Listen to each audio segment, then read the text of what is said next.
Hello everyone. Welcome to my reading of Winter Haiku Blues, a poem that expresses my extreme displeasure of the cold and all things winter. Some of you will relate to my negative portrait, while others will be bewildered by my inability to see the beauty of the winter season. If you are one of those people for whom winter and wonderland go together as naturally as hot chocolate and marshmallows, my poem may help you empathize with those of us who would prefer to hibernate for 3 months and reappear in spring. The image I have used to present the poem was one of a series I took as I walked from Somerton to Brighton Beach some years ago. The walk began in brilliant sunshine, with seals playing near the shore and pelicans creating a serene scene of natural beauty. However, within half an hour, the beach had been engulfed in fog. I have been walking along this beach almost daily for many years and have never seen anything like it before or since. It is a morning that remains very distinctly in my memory, as I felt so disoriented by the fog, despite being on such familiar territory. It showed what an extraordinary impact one unexpected or unfamiliar element, like the weather in this case, can have on our perspective. I often go back to these images and relive the weird sensation of that morning walk.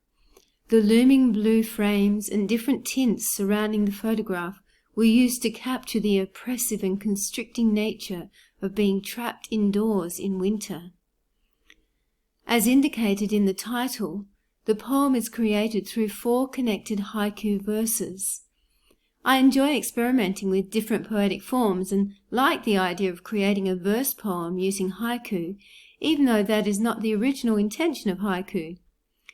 In the sense that it focuses on something in nature, it certainly fits the traditional style of haiku poetry. I also love the idea of bringing a snapshot of my poetry together, because I see my poems as snapshots of my life.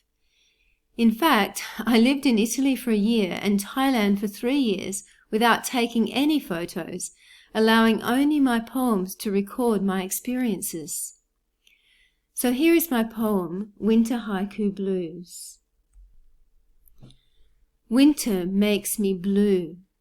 I'm like a tree without leaves, lifeless and empty. Grey skies make me grumpy. They're an oppressive blanket suffocating me. I'm trapped in the house. The walls move in for the kill, slowly crushing me. Winter makes me ill. Sulkily I swallow it like a bitter pill. Each stanza uses imagery and language that captures the negative emotions aroused by the winter season. The feelings expressed are those of emptiness, oppression, grumpiness, entrapment, and resentment, reinforced by comparing myself to a tree devoid of life and a person reluctantly forced to accept it, like someone unwilling to take the bitter medicine needed to make them well. Colour symbolism is used in the first 2 stanzas to emphasize the depressing effect of winter on my psyche, as well as reinforce the way winter drains the colour from our lives and replaces it with the drabness of grey skies. Through referencing images from nature in the first 2 stanzas, the intention of traditional haiku is maintained before the last 2 stanzas move away from nature to the man-made environment, using strong negative verbs and adverbs to emphasize the extent of my displeasure. Perhaps you don't share my attitude, hopefully you don't, but you may have appreciated revisiting this beautiful Japanese poetic form and its potential to build an atmosphere, both physical and emotional, for the reader, albeit not one of ephemeral beauty more typically created by poets like the 17th century haiku master Matsuo Basho.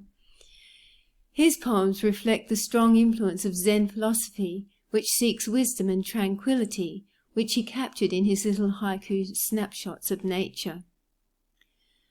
I hope you have enjoyed learning about the background to the way this haiku poem and artwork came into being. This is the first poetic artwork in a series that I'll be putting together over the next year or so. I'll explain more about that when the collection is ready to go out into the world. For now, I'll leave you with one of my poetic distillations that seeks to explain this crossover of the visual and literary arts. The combination of words and images is a complex art that satisfies an inherent need of the human mind and heart. Till next time, keep smiling, whatever the weather. Ciao for now.